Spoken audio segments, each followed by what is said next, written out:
ఓం అరుణాచలేశ్వరాయ నమః. ఇది Arunachalam trip part 2 అండి. టెంపుల్ లోపల మనం ఏమేమి చూడాలో అన్న ఇక్కడ పిక్చర్ అయితే పెట్టాను. కావాల్సి స్క్రీన్ షాట్ తీసుకోండి. అరుణాచలం వెళ్ళిన వాళ్ళు గిరి ప్రదక్షిణ అయ్యాక నేను నెక్స్ట్ రోజు అంటే సోమవారం నాడు స్వామివారి దర్శనానికి అయితే వెళ్ళామండి. అక్కడ స్వామివారి దర్శనం ఎంత బాగా జరిగిందో, అక్కడ ఏమేమి చూడాలి అనేది మీకు చూపిస్తాను. అన్నీ విగ్రహం చెప్తాను. మేమైతే ఇప్పుడు నా సౌత్ గోపురం నుంచి అయితే టెంపుల్లోకి అయితే వెళ్తున్నామండి. ఈ సౌత్ టెంపుల్ నుంచి మేము దర్శనానికి తీసుకుంటున్నాం.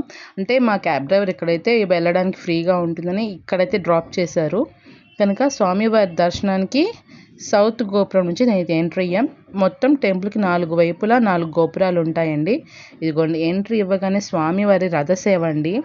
స్వామివారిని చూస్తూ నాకైతే ఆనందం వేసింది. గుళ్ళోకి రాగానే స్వామి నీ దర్శనం దొరికిందయ్యా, అరుణాచల గిరి ప్రదక్షిణ చేసినందుకు నాకు ఆనందాన్ని ఇచ్చావయ్యా అని స్వామిని చూసి మాటలు రాలేదు నాకైతే. అంత బాగా స్వామివారి వెళ్ళగానే దర్శనం అండి.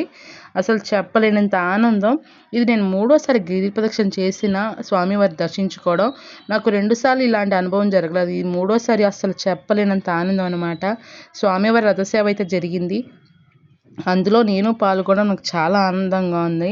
స్వామివారిని సేవించడానికి, స్వామివారి గురించి చెప్పడానికి మాటలే ఉండవు. ఇక్కడ చాలామంది సిద్ధులు, అవధూతల్లాగా వాళ్ళు వచ్చి వాళ్ళ పనులు చేసుకొని వెళ్ళిపోతారు. ఇక్కడ స్వామివారు అగ్నిలింగంగా వెలిసారండి అరుణాచలంలో. కనుక అందుకే ఈయన్ని అరుణాచలేశ్వర అగ్నిలింగంగా పిలుస్తారు. స్వామివారిని దర్శించుకోవడం చాలా అదృష్టం. కానీ స్వామివారిని దర్శించుకోవడం ఇక్కడ వరకే. మనకి లోపల వరకు కెమెరాలు అలో చేస్తారు, కానీ ఎవరైతే తీసి వీడియో చేయడం కానీ ఫోటోలు తీయడం కానీ స్వామివారిని ఇప్పటిదాకా చేయలేదు. అది మనకు చెయ్యాలనే థాట్ అయితే ఉండదండి. స్వామివారిని చూస్తూ ఓం అరుణాచలేశ్వరాయ నమః అని అనుకోవడానికే సరిపోతుంది. స్వామివారిని ఎంతసేపు చూసినా అలా చూస్తూనే ఉండాలనిపించింది. ఇక్కడైతే స్వామివారికి హారతి ఇచ్చి రథాన్ని ముందుకు జరుపుతారండి. అసలు ఆనందం చెప్పరాని తీతం. అదిగోండి, మీరు స్వామిని చూసి దర్శించుకోండి. అక్కడ ఉన్నట్టుగా మనస్సులో భావించుకొని స్వామిని దర్శించుకోండి. ఇలా రథసేవ అయిన తర్వాత మేమైతే స్వామివారిని దర్శించుకొని బయటకు వచ్చేసాము. అలాగే అమ్మవారి దర్శనం కూడా చాలా బాగా జరిగింది. మేము వెళ్ళిన రోజు సోమవారం కనుక కొంచెం క్లౌడ్ ఉన్నా కానీ స్వామివారిని మాత్రం బాగా దర్శించుకున్నామండి. అమ్మవారిని కూడా నిజంగా చాలా బాగా దర్శించుకున్నాము. అరుణాచలేశ్వరుడు స్వామికి నమస్కరించి అక్కడ చూడవలసిన కొన్ని విషయాలు మీకైతే షేర్ చేస్తున్నాను. ఇక్కడ పక్కన స్వామివారి నంది, శివుడు ఉంటారు. ఇలా స్వామివారిని అయితే దర్శించుకున్నాము. అలాగే కొంచెం ముందుకు వెళ్తే మీ గుడిలోంచి బయటకు రాగానే మనకి ఎడమ వైపుకి ఇక్కడ ఒక చెట్టు ఉంటుందండి. అది రావి చెట్టు. అరుణాచలంలో బలదీక వృక్షం అంటారు. ఆ బదలిక వృక్షము అలాగే రావి చెట్టు 2 కలిపి ఒకే దాంట్లో 2 డివైడెడ్గా వచ్చిన చెట్లు. ఇవి చాలా పవిత్రమైన చెట్టు అండి. స్వామివారి టెంపుల్లో ఉండడము ప్రతివారు అయ్యవారు అమ్మవారి దర్శనం చేసుకున్న తర్వాత ఇక్కడికి కంపల్సరీ వచ్చి దేవుని చూడండి. ఇక్కడ వృక్షం మీద సిద్ధులు అనేవారు 8 మంది ఉంటారండి. అది కనిపించడం మహా అదృష్టం అనుకోవాలి. వాటిని సిద్ధులనే పిలుస్తారండి. కానీ మీకు అర్థం అవ్వడానికంటే చాలామందికి తెలుసు, తెలియని వాళ్ళ కోసం అయితే నేనైతే చెప్తున్నాను. సిద్ధులు ఇక్కడ ఆ పదాన్ని పలకకూడదు అంటారు, కానీ మీకు అర్థమయ్యే విధంగా అయితే పలుకుతున్నాను. అరుణాచల క్షమించు, పలుకుతున్నాను ఈ పదాన్ని. బల్లుల రూపంలో మనకి ఈ చెట్టు మీద 8 మంది సిద్ధులు ఉంటారండి. మీరు వెళ్ళినప్పుడు అబ్జర్వ్ చేయండి. నాకైతే 3 సిద్ధులు అయితే కనిపించారు. ఇదిగోండి ఇక్కడ సర్కిల్ చేశాను. నేనైతే మీకు ఇంకెక్కడైనా కనిపిస్తే చూసి నమస్కరించుకొని ఓం అరుణాచలేశ్వరాయ నమః అనుకోండి. నాకైతే నా 3 సిద్ధులు అయితే కనిపించారు. ఇది నా అదృష్టంగా అయితే భావిస్తానండి. నాకు 2 సార్లు వెళ్ళినప్పుడు కనిపించలేదు. ఈ 3వసారి నాకు అదృష్టం కలిసి రావడమో ఏమిటో తెలీదు. సిద్ధులు కనిపించారు, స్వామి దర్శనం బాగా జరిగింది అని ఆనందంతో అయితే నేనైతే ఈసారి అరుణాచలం గిరి ప్రదక్షిణ అయితే చేశాను. ఇదిగోండి ఇంకా నేనైతే ప్రతి దగ్గర ఫోటో తీశాను. నాకు కనిపించిన మటుకి సిద్ధులుగా కనిపించిన వాళ్ళు నేను ఫోటో తీసి పెట్టాను. మీకు ఎవరికైనా కనిపిస్తే చూసి నమస్కరించుకోండి. ఇంకెక్కడన్నా మీకు కనిపించాయేమో నాకు కామెంట్ సెక్షన్లో పెట్టండి. ఈ అరుణాచలంలో ఈ వృక్షం మీద సిద్ధులు కనిపించడం చాలా అదృష్టం అండి. వాళ్ళని చూసి నమస్కరించడం చేసుకోండి. సిద్ధులు కనిపించడం అంటే మామూలు మాట కాదు. నాకైతే 3 కనిపించారు సిద్ధులు. రండి, ఇంకా అరుణాచలంలో ఇంకా చూడవలసిన ప్లేసులు అయితే నాకు తెలిసిన మట్టువైతే మీకు చూపించదలుచుకున్నాను. ఇదిగోండి అరుణాచలగిరి. ఇక్కడ చిన్న నంది, ఇది 3వ గోపురం అంటే టెంపుల్ లోపలికి వచ్చాక 2వ నంది అండి. ఈ నంది ఇక్కడి నుంచి మనం టెంపుల్ లోపలికి ఎంట్రీ ఇస్తామన్నమాట. ఇక్కడ చిలక రూపంలో ఉంటుంది. అది కనిపించడం చాలా అదృష్టము. మీకు ఎవరికైనా కనిపిస్తే ఈ చిన్న నంది దాటిన తర్వాత గోపురం మీద చిలక అనేది కనిపిస్తుంది. అది మీకు నేను మ్యాప్లో చూపిస్తున్నాను, మ్యాప్లో చూడండి. అది కనిపించడం మంచి అదృష్టము. అదిగోండి పెద్ద నంది.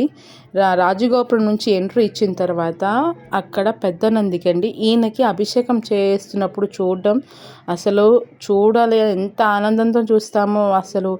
అంత నందికి అభిషేకాలు చేయడం చాలా అదృష్టం, చూడడం కూడా ఆనందం అండి. ఇక్కడ నుంచి కొంచెం ముందుకు వెళ్తే ఇక్కడ రమణాశ్రమము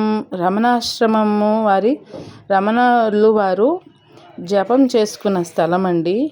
ఆయన ముందు ఈ అరుణగిరి అంతా ఏర్పడక ముందు స్వామివారు ధ్యానం ఇక్కడ చేసేవారు రమణ మహర్షులు.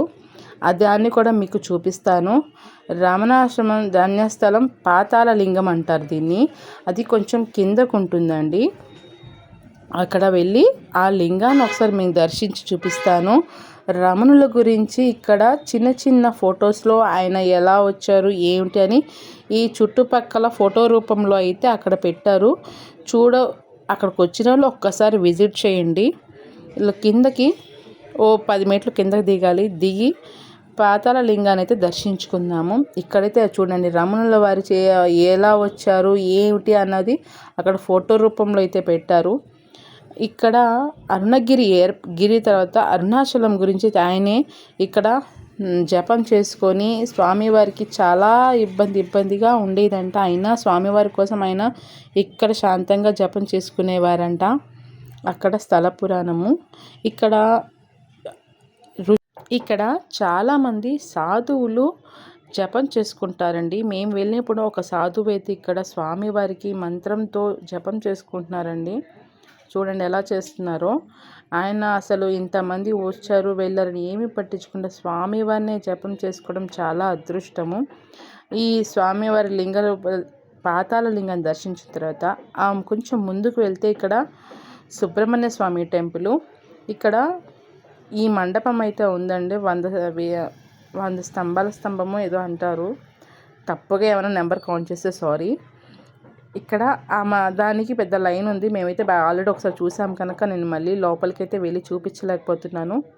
ఇక్కడ సుబ్రహ్మణ్య స్వామి టెంపుల్. రాజగోపురం నుంచి ఎంట్రీ లోపలికి వస్తుంటే మొదటిగా సుబ్రహ్మణ్య స్వామి స్వయంభూ అనమాట. ఆ స్వామివారిని దర్శించుకోండి. నేనైతే నార్త్ గోపురం నుంచి ఎంట్రీ అయ్యాను కనుక నేను మళ్ళీ వెనక్కి వచ్చి స్వామివారిని దర్శించుకుంటున్నాను. ఇక్కడ మనకి రికార్డు చేయొద్దు అని ఏం చెప్పరు కానివ్వండి. స్వామివారిని దర్శించుకోవడం మహానందం. ఇక్కడ సుబ్రహ్మణ్య స్వామికి పాట రూపంలో ఒక పెద్దగా పాడుతున్నారండి. ఆయన చూసి ఆయన ఎంత ఆనందంతో డాన్స్ చేస్తూ మరీ స్వామివారి పాట పాడుతున్నారు. అందుకని దీన్ని ఒకసారి వీడియో తీశాను. సుబ్రహ్మణ్య స్వామి టెంపుల్ దర్శించుకొని మళ్ళీ నేను నాటు గోపురం వైపుకి వస్తున్నాను. ఇక్కడ లింగము ఆ వైపున ఇంకా మామిడి చెట్లు అవేవో ఉన్నాయి. మీకు పాయింట్లో మీకు ఫోటోలో చూపించాను కదా, ఒకసారి అవన్నీ వ్యూ పాయింట్లతో చూసుకోండి. టెంపుల్ లోపల అణువణువున వెతికితే ఆ శివయ్య కనిపిస్తాడండి. మనకి తెలియని చాలా ఉన్నాయి. ప్రశాంతంగా ఎక్కువ సమయం వెచ్చించైనా స్వామివారిని అక్కడ చూడవలసినవన్నీ చూడండి. ఇది ఇలా చూడడము, దీనికి టైం వెచ్చించడం మన అదృష్టము. ఇలా అయితే నేనైతే చూడవలసినవి మీకు చూపించేసేసి మళ్ళీ నేను రాజగోపురం నుంచి సౌత్ గోపురం వైపు వెళ్ళిపోతున్నానండి. ఇలా స్వామివారిని దర్శించడం చాలా అదృష్టం. మీరు కూడా స్వామివారిని దర్శించి ప్రతి విషయాన్ని తెలుసుకోండి. ప్రతిదీ అబ్జర్వ్ చేయండి. స్వామివారి గురించి ఇప్పుడు తెలియలేనివి ఏమీ లేదు. చాలా రకాలుగా యూట్యూబ్లో పెడుతున్నారు. ఇదిగో నేనైతే మళ్ళీ నార్త్ గోపురం వైపు అని చెప్పాను. అక్కడ ఎంట్రీ దగ్గర చెక్కారండి ఈ శిల్పాలు. అబ్బా! ఎంత బాగున్నాయి అసలు. అప్పట్లో ఆర్కిటెక్ట్స్‌కి అనేది ఎంతలా ఉండేదో ఏమో కానీ చాలా బాగుందండి. నేనైతే మామూలుగా ఎప్పుడూ ఇలా వెళ్ళిపోవడము, వచ్చేయడమే కానీ ఈసారి అసలు చూస్తుంటే ఎంత అసలు వాళ్ళు ఎలా చెక్కారు, అంత పెద్ద పెద్దగా ఎలా చెక్కారు, ప్రతీదీ పర్ఫెక్ట్‌గా కనిపించడము, చేయడము బాగా నచ్చింది. అలాగే అరుణాచల దర్శనం కూడా చాలా బాగా జరిగిందండి. మీరు కూడా అరుణాచలానికి వెళ్ళి స్వామివారిని దర్శించి ఆనందాన్ని పొందుతారనుకుంటున్నాను. నా ఈ అరుణాచలం ప్రదక్షిణ దర్శనము ఆల్రెడీ ఇది దర్శనము గిరి ప్రదక్షిణ వీడియో కూడా మీకు డిస్క్రిప్షన్లో నేనైతే పెట్టడానికి ట్రై చేస్తానండి. లేకపోతే ఒకసారి నా ఛానల్లోకి వెళ్ళి చూడండి. నా అరుణాచల దర్శనం మాత్రం చాలా బాగా జరిగింది. అస్సలు చెప్పలేను, వర్ణించలేనంత ఆనందంతో అయితే నేను స్వామివారిని దర్శించుకుని బయటకైతే వచ్చేస్తున్నానండి. ఈ విధంగా నా అరుణాచలం ప్రదక్షిణ అయితే ముగించేశాను. దర్శనం కూడా బాగా జరిగింది. వెళ్ళగానే చూపించాను కదా, అంత అదృష్టం ఎక్కడా దొరకదు. ఇంతటితో ఈ వీడియోని అయితే ముగిస్తున్నాను. ఓం అరుణాచలేశ్వరాయ నమః. ప్లీజ్ అండి, నా వీడియోస్ మొదటిసారి చూస్తే ఎవరైనా సబ్స్క్రైబ్